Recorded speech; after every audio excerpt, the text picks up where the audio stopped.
स्वागत है और मैं हूं आपके साथ कल्याण झा। खबरों की शुरुआत जो कि पटना से आ रही है। पटना की एक लड़की ने अपने पिता पर पति की हत्या की साजिश का आरोप लगाया है। लड़की का नाम प्रीति कुमारी है जो पटना के रूपसपुर की रहने वाली है। लड़की के मुताबिक उसने इंटरकास्ट मैरिज की है, जिसके बाद से उसके पिता जो कि जीआरपी में दारोगा हैं लगातार धमकी दे रहे हैं। प्रीति के मुताबिक उसके पिता अरुण पांडे ने उसके पति के खिलाफ फर्जी अपहरण का केस दर्ज कराया है। इसके अलावा प्रीति ने अपने पिता पर मारपीट करने, पति को जान से मारने की धमकी देने और मानसिक टॉर्चर करने का आरोप लगाया है। पिता की धमकी से परेशान प्रीति ने महिला आयोग से न्याय की गुहार लगाई है। महिला आयोग के निर्देश पर लड़की का दानापुर कोर्ट में बयान दर्ज कराया गया, जिसके बाद कोर्ट ने लड़की को पति के साथ भेज दिया। मेरे हस्बैंड के ऊपर एफआईआर करवाया गया है कि वो मेरे को मतलब अपहरण किए हैं। किडनैपिंग का है मामला और नाबालिग का। जहाँ तक मुझे पता चला मेरा किडनैपिंग हुआ और नाबालिग का। इसी में मैं यहाँ पर आई हूँ। ये कौन किया है, किसके ऊपर किया है ये बताइए। मेरे हस्बैंड के ऊपर किया गया है, मेरे पेरेंट्स ने किए हैं। क्या नाम है उनका और क्या करते हैं? मेरी माँ ने केस किया है, कृष्णा देवी नाम है, और मेरे पापा का नाम मिस्टर अरुण कुमार पांडे हैं। क्या करते हैं वो बिहार जीआरटी में दरोगा है। क्या उम्मीद लेकर आप आई हैं यहाँ? मुझे न्याय मिले। परिवार वाले क्या बोलते हैं? परिवार वाले से मैं क्या बोल, तो बस मैं यही चाहती हूँ कि मुझे न्याय मिले। क्यों विरोध कर रहे हैं परिवार वाले आपकी शादी का? उनको शायद पसंद नहीं था ये शादी, इंटरकास्ट मामला को लेकर के। अभी उनको डर है कि हमारे मैके के लोग, हमारे पिताजी लोग कुछ कर सकते हैं, इसलिए वो अपना सुरक्षा चाह रही है। 164 का बयान लेके फिर लड़की को अपने साथ सुरक्षित कहीं जगह पर रखेंगे।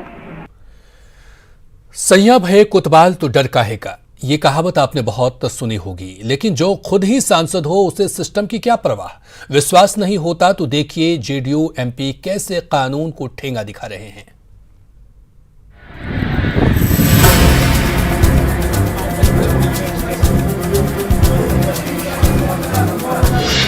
सांसद ने दिखाया कानून को ठेंगा।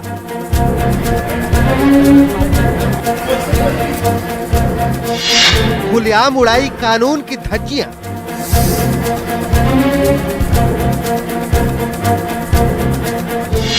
प्लेटफॉर्म पर पहुंची सांसद की गाड़ी।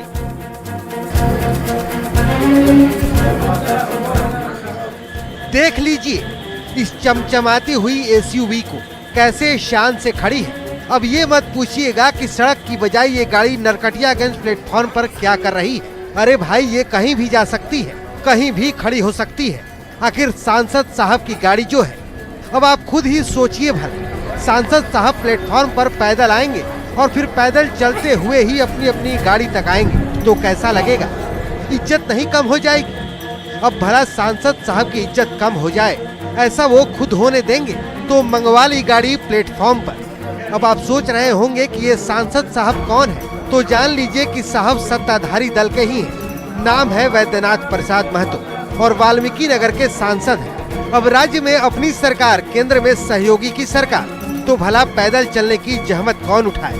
खैर, सांसद साहब आए और फिर उसी रौब से चमचमाती हुई गाड़ी में बैठकर हिचकोले खाते हुए रेलवे ट्रैक को पार करते हुए निकल लिए। अब आप कहेंगे कि दुर्घटना हो जाती तो? अरे भाई, कोई आम आदमी नहीं, सांसद जा रहा है, जिसके लिए 1-2 मालगाड़ी तो ऐसे ही रोका जा सकता है। यानी न तो दुर्घटना का डर और न ही नियम कानून का। सावधानी हटी दुर्घटना घटी का बोर्ड तो ये शायद पैसे की बर्बादी ही मानते होंगे। बड़ी बात ये है कि ये सब कुछ रेलवे अधिकारियों की नजर में ही हुआ, लेकिन सांसद साहब की गाड़ी को रोके कौन? सांसद साहब की गाड़ी आई है कि नहीं आई है, हमको पता नहीं है, क्योंकि हम जो है ऑफिस में व्यवस्था में लगे हुए थे। लेकिन हमने सुना है कि प्लेटफॉर्म पर सांसद सदस्य की गाड़ी आई थी। ये तो गलत है ना? बिल्कुल गलत है। खैर, कानून को ठेंगा दिखाते हुए सांसद साहब सकुशल निकल गए, लेकिन आप ये जानकर हैरान हो जाएंगे कि वो प्लेटफॉर्म पर यात्री समस्याओं को दूर करने के लिए आए थे और समस्तीपुर रेल मंडल के DEN2 RN झा को 15 सूत्री मांग पत्र सौंप कर नियम कानून की धज्जियां उड़ाते हुए चलते बने। न्यूज़ 18 के लिए बेतिया से प्रफुल्ल कुमार की रिपोर्ट। चलिए बढ़ेंगे अगली खबर की तरफ। फिर से जाति मानो भगवान की। जी हां, एक बार फिर भगवान की जाति पर सियासत तेज हो गई। अब तक हनुमान जी और राम जी किस जाति के हैं, इस पर बहस होती थी। अब शिव जी की जाति पर भी दावा किया जाने लगा है। किसने किया है वो दावा और क्या है प्रमाण, देखिए इस खास रिपोर्ट के जरिए।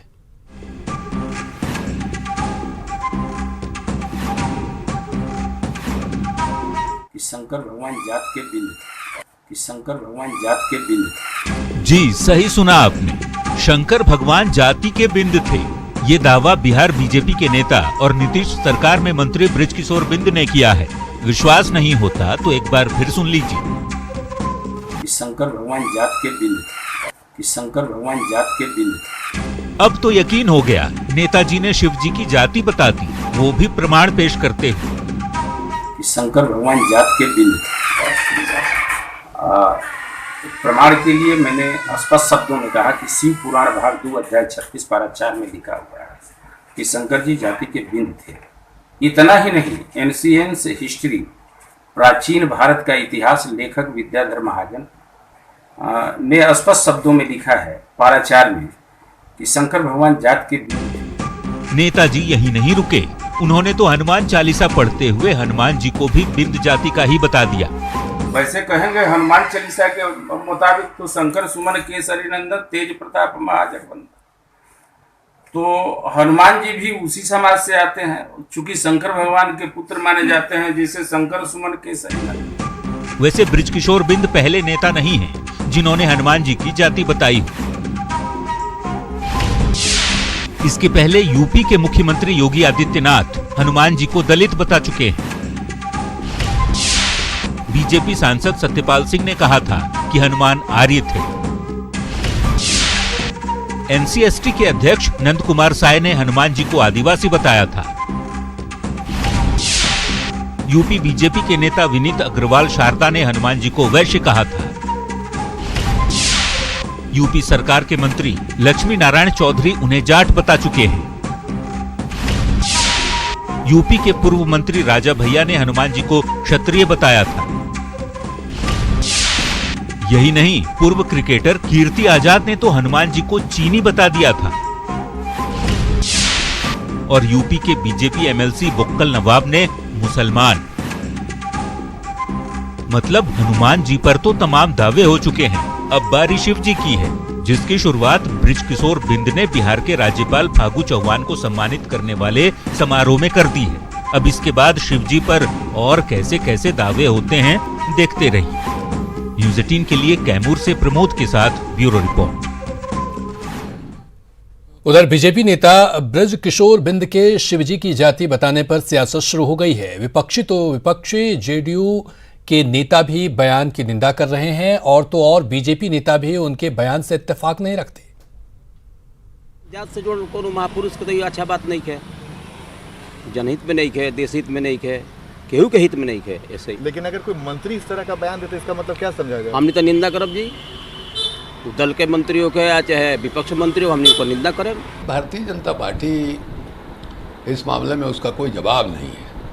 सारे देवताओं की जात जो है वो खोजी जा रही है। अब आपको याद होगा कि योगी आदित्यनाथ ने बजरंगबली को दलित कह दिया था। उसको लेके हुआ था कि भाई जो बजरंगबली के मंदिर में जो पंडित जी लोग हैं उनको हटाया जाए, उनका क्या काम है भाई, दलित देवता हैं तो दलित जो है पूजा करेगा। उत्तर प्रदेश में ये विवाद चला था।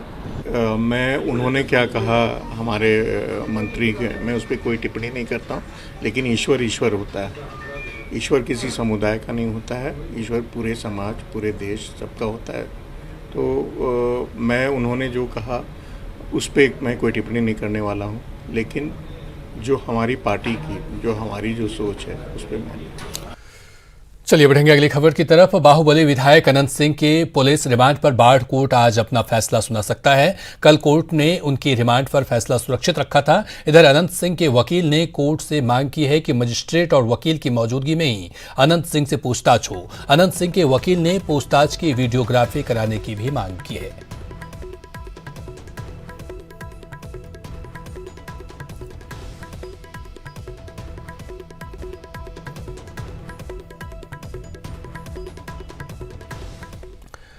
उधर जन अधिकार पार्टी के अध्यक्ष पप्पू यादव ने विधानसभा चुनाव में 100 सीटों पर उम्मीदवार उतारने का ऐलान किया है। पप्पू यादव के मुताबिक सभी जिलों में सघन सदस्यता अभियान चलाकर 20,000 नए सदस्यों को पार्टी से जोड़ा जाएगा। उन्होंने कांग्रेस के साथ गठबंधन का भी संकेत दिया। पार्टी का संकल्प है कि हमारी पार्टी को जब कभी जनादेश मिलेगा सरकार में जाने की या सरकार बनाने की, तो हम अत्यंत पिछड़ी जाति और दलित वर्गों के मुख्यमंत्री के रूप में हम संकल्प लिए हैं। उस पर कोई कंप्रोमाइज नहीं होगा। पार्टी ने अभी अकेला चुनाव लड़ने के लिए 100 सीट संकल्प लिया है। 4 महीना हम सदस्यता चलाएंगे। जिस सीट पर 20,000 हमारा सदस्य होगा उसी पर हम चुनाव लड़ेंगे। बाढ़ से हुए नुकसान की समीक्षा के लिए 7 सदस्यीय केंद्रीय टीम बिहार दौरे पर है। सबसे पहले टीम सीतामढ़ी जाएगी।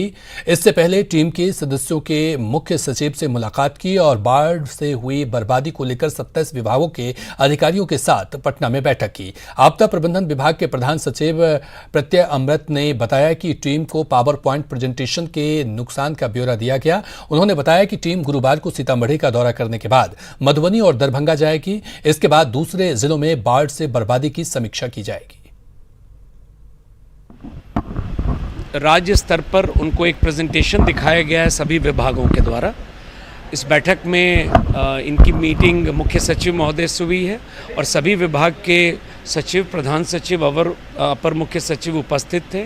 सीतामढ़ी जिले में रहेंगे और उसके बाद मधुबनी, दरभंगा और हो सकता है कुछ अन्य जिलों का भी इन लोगों के द्वारा दौरा किया जाए। केंद्रीय टीम क्या क्या जांचेगी सर, जो रिपोर्ट आप लोग को दिया गया है? एक मिनट सर।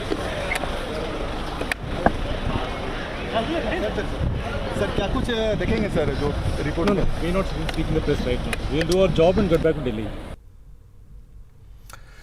उधर बिहार में नियोजित शिक्षकों के आंदोलन के ऐलान के बाद शिक्षा विभाग हरकत में आ गया है और शिक्षक दिवस के दिन राज्य भर के स्कूलों को खोलने का निर्देश दिया गया है।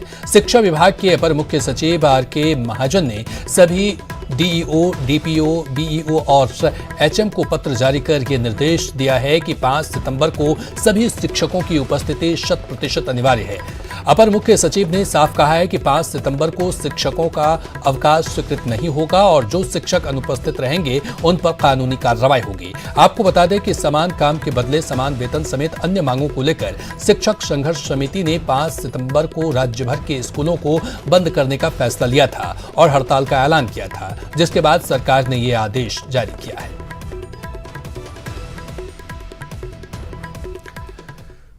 चलिए अगली खबर गोपालगंज से है। गोपालगंज में खेलकूद की प्रैक्टिस कर रही छात्राओं के साथ कुछ मंचलों ने अश्लील हरकत करने की कोशिश की। छात्राओं की शिकायत स्पोर्ट्स टीचर से जब मंचलों ने की फटकार लगाई तो मंचलों ने शिक्षक की ही जमकर पिटाई कर दी। घटना यादवपुर थाना क्षेत्र के राम रतन शाही हाई स्कूल विशनपुरा की है। पीड़ित छात्राओं की माने तो जब वे इस घटना की शिकायत करने थाने पहुंची तो थाना अध्यक्ष ने उल्टे छात्राओं को ही झूठे मुकदमे में फंसाने की धमकी दे डाली, जिसके बाद आक्रोशित छात्राओं ने डीएम से दोषियों के खिलाफ कार्रवाई की गुहार लगाई। समस्याओं को सुना जाए। हमारे साथ बहुत ही अभद्र व्यवहार हो रहा है, हमारे शिक्षकों के साथ भी। हम लोग खेल का कार्यक्रम आयोजित करने के लिए बहुत कोशिश कर रहे थे, प्रैक्टिस कर रहे थे। 3 दिनों का प्रैक्टिस था, लेकिन उसी समय असामाजिक तत्वों ने आकर हमारे खेल में व्यवधान डाले। हमारा दुपट्टा खींचा गया, हमारा हाथ पकड़ा गया और जब शिक्षक विरोध किए तो उनको भी मारा गया। जान से मारने की धमकी भी दे दी गई। खेल की प्रैक्टिस हो रही थी। 29 अगस्त को जिला स्तरीय खेल पे हम लोगों को जाना था, इसलिए शारीरिक शिक्षक मनोज जी पांडे हम लोगों को खेल का प्रैक्टिस करा रहे थे। जब हम लोग खेल रहे थे तो कुछ लड़के आए और लगे लड़कियों को हाथ पकड़ने और लगे दुपट्टा खींचना। उधर सुपौल से कश्मीर की 2 लड़कियां बरामद की गई है। राघोपुर थाना क्षेत्र के राम विशनपुर का सगे भाई तवरेज और परवेज कश्मीर में रहते थे, जहां उन्हें 2 सगी बहनों से प्यार हो गया। दोनों ने शादी की और बाद में कोर्ट मैरिज भी किया और सुपौल चले आए। इस बीच साइना और नादिया के पिता ने थाने में केस दर्ज करा दिया, जिसके बाद सुपौल पहुंची कश्मीर पुलिस ने दोनों सगी बहनों को बरामद कर लिया। लव मैरिज की है और इसी आधार पे उनके पिताजी हम लोग पे अपहरण केस का दर्ज करवाया, इल्ज़ाम लगा दिया और लड़की का रजामंदी से हम लोग कोर्ट मैरिज की थी। क्या कि मैंने जम्मू कश्मीर की जो लड़की है वो हमारे साथ राजीनामा शादी किया है, भाग के की है, और कोर्ट में वो सबूत भी है और हमारे पास भी सबूत है। हम दोनों राजी है, वो भी राजी है, मैं भी राजी हूँ। तो यहाँ से बरामद करके ले जा रहे हैं लड़की को? जी सर। लड़का को भी बरामद कर लिया? जी जी। ये सुपौल का मामला था? जी सर, सुपौल। कश्मीर से लड़की यहाँ आई? जी जी। उसी सिलसिले में वहाँ से अधिकारी आए थे और यहाँ पे उनको दोनों बहनों को गिरफ्तार भी कर लिया गया। उनके साथ जो लोग आए थे सबको अपने हिरासत में लेकर के और कोर्ट में प्रोड्यूस किया गया है। फिर आगे कोर्ट के आदेशानुसार आगे की कार्रवाई की जाएगी। गया शहर के बीचों बीच मंगला गौरी पहाड़ी पर रह रहे लोग दहशत के साये में जी रहे हैं। उनके डर की वजह है वो चट्टानें जो पहाड़ी से खिसक खिसक कर गिर रही है। ये चट्टानें खिसक कर घनी आबादी तक पहुंच रही है, जिससे लोग परेशान हैं। हाल ही में स्कूल के रास्ते में एक बड़ी चट्टान आ गिरी, जिससे बच्चों को स्कूल जाने में काफी परेशानियों का सामना करना पड़ रहा है। वहीं कई चट्टानों में दरार आ जाने से लोगों का डर और बढ़ता जा रहा है। स्थानीय प्रशासन और जनप्रतिनिधि लोगों की समस्याओं से मुंह मोड़े हुए हैं। दिक्कत है कि यहाँ पर लड़कन बच्चन आंगनबाड़ी है, पढ़ने जाता है तो डर है कि कब गिर जाएगा, कौन जगह ठीक ना है। इसलिए बहुत हम लोग वार्ड कमिश्नर के भी बोले, नहीं माना, बोलता है कि चंदा 1,000 रुपये चंदा दो, चंदा देगा तो हटेगा। हम लोग थक गए हैं प्रयास करते करते, तब क्या करें। ये पत्थर गिर गया है, पत्थर गिर गया, रास्ता जो है से बंद है, आने जाने का जो है से नहीं जो है से जगह मिल रहा है। बच्चे लोग पढ़ने में जो है से असमर्थ भी हो रहा है, नहीं आने जाने का मिल रहा है। हम लोग जो है से कुट्टी पानी ले जाने में जो है से नहीं बन रहा है। बोली कि चट्टान गिर गया घर पे, तो हम लोग आए हम आके देखे तो सही गिरा हुआ था। तब पेड़ था तो पेड़ तो हट गया, हटवा दिए विनोद जी। अब बोली पत्थर के लिए हम लोग कागज बना के भेजे हैं, उन लोग आवेंगे तो हटावेगा। प्रशासन को खबर किए हैं और कुछ जगह अभी डीएम साहब के यहाँ नहीं कहे हैं, वहाँ भी जाएंगे हम लोग जनता के साथ में। और एक चट्टान और जो है वो जर्जर स्थिति में है, वो भी गिरने वाला है। और अब तक हमने आपको कई जिलों से जल शत्रुओं के करतूतों की कहानी दिखाई। आज बात करेंगे पूर्णिया की, जहां भी कई ऐसे तालाब और जल स्रोत हैं जो जल शत्रुओं की वजह से अतिक्रमण की भेंट चढ़ते जा रहा है।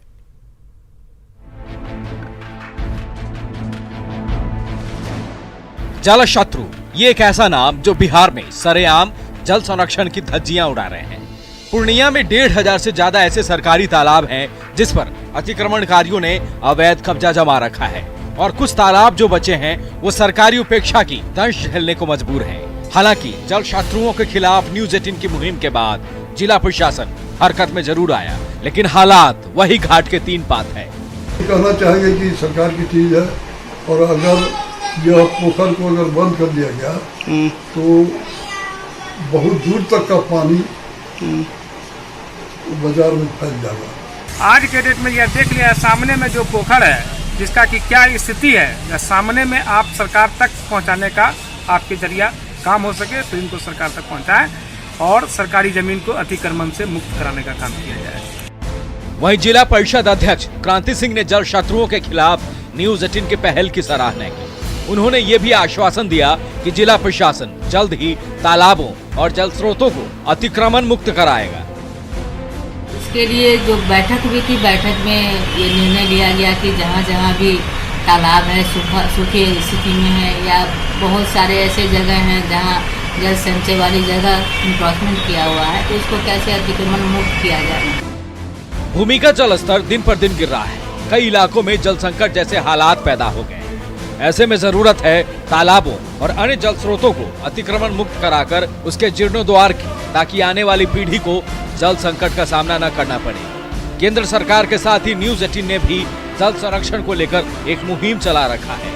जरूरत है देश का एक एक नागरिक इस मुहिम से जुड़कर प्राकृतिक संसाधन को बचाने में सहयोग करे। कुमार प्रवीण, न्यूज 18, पूर्णिया। आज राष्ट्रीय खेल दिवस है। मेजर ध्यानचंद के जन्मदिन पर मनाए जाने वाले राष्ट्रीय खेल दिवस पर आज पटना में बिहार के कई खिलाड़ियों और प्रशिक्षकों को सम्मानित किया जाएगा। 2019 के खेल पुरस्कारों के लिए रग्बी के 66, सेप कटाकरा के 33, फुटबॉल के 13, हैंडबॉल के 28 समेत दूसरे कई खेलों के करीब 400 खिलाड़ियों को सम्मान के लिए चुना गया है। बिहार सरकार खेल को बढ़ावा देने के लाख दावे करे, लेकिन हकीकत है कि खिलाड़ियों को बुनियादी सुविधा तक नहीं मिल रही है। खगड़िया में सब जूनियर हॉकी प्लेयर्स के लिए खेल का कोई मैदान नहीं है और ना ही कोई सुविधा। खिलाड़ियों को कभी स्कूल ग्राउंड में खेलना पड़ता है तो कभी किसी और मैदान में। हॉकी स्टिक हो या फिर ड्रेस, सब कुछ जुगाड़ की बदौलत ही चलता है। जब इन खिलाड़ियों को बाहर जाना पड़ता है तो काफी शर्मिंदगी उठानी पड़ती है। ऐसे में खिलाड़ी अपनी 100% खेल प्रतिभा का प्रदर्शन कैसे कर पाएंगे, ये कहना मुश्किल है। यहाँ पे एक हमारा ये अपना पर्सनल ग्राउंड नहीं है जहाँ पे एक अस्थायी रूप से हॉकी की प्रैक्टिस हो सके। ये एक कॉलेज का ग्राउंड है जिसमें हम प्रैक्टिस करते हैं। यहाँ पे ग्रास भी नहीं उपलब्ध, ग्रास बड़े बड़े ग्रास हैं जिसका यहाँ पे मतलब जिस तरीका का हॉकी का ग्राउंड होना चाहिए उस तरह का हमें अवेलेबल यहाँ पे ग्राउंड नहीं मिल पाता है। अदर स्टेट जाते हैं खेलने के लिए, यहाँ टायर पर पे फटा हुआ जूता पहन के जाते हैं और वहाँ पे तो टायर पर आता है, वहाँ पे जूता पहन खेलते वाला तो पूरा जूता स्लिप करता है, बहुत परेशानी होता है, इसलिए गवर्नमेंट की तरफ से कुछ नहीं मिल पाता।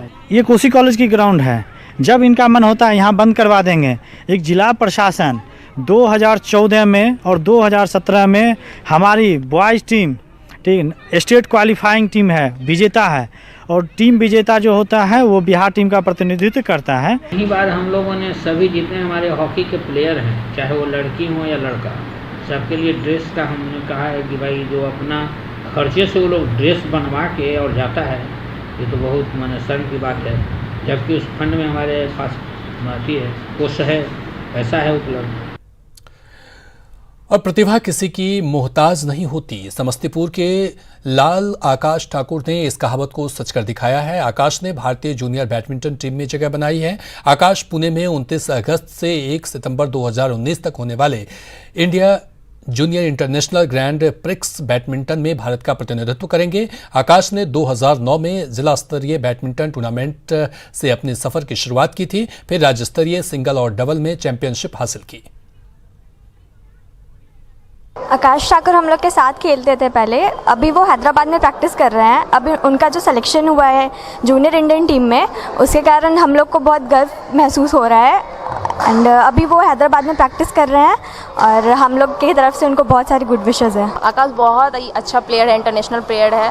वो अभी जूनियर इंडिया टीम में सिलेक्शन हुआ है, उसको इंडिया को प्रेजेंट करने वाला है और हम लोगों की, हम सभी की गॉड विशेस उसके साथ है। ये तो निश्चित रूप से पूरे बिहार के लिए गर्व की बात है कि ग्रामीण क्षेत्र में और गरीब परिवार से रहने वाला लड़का इन अंतर्राष्ट्रीय मैच में उसका ये हुआ है, चयन हुआ है। निश्चित रूप से बहुत सराहनीय है। बहुत खुशी हो रहा है। काफ़ी गैप के बाद समस्तीपुर से ही पहले भी चयनित हुए हैं खिलाड़ी लोग इंडिया टीम में बिहार से, और अभी फिर से चयन हुआ है। बहुत खुशी है।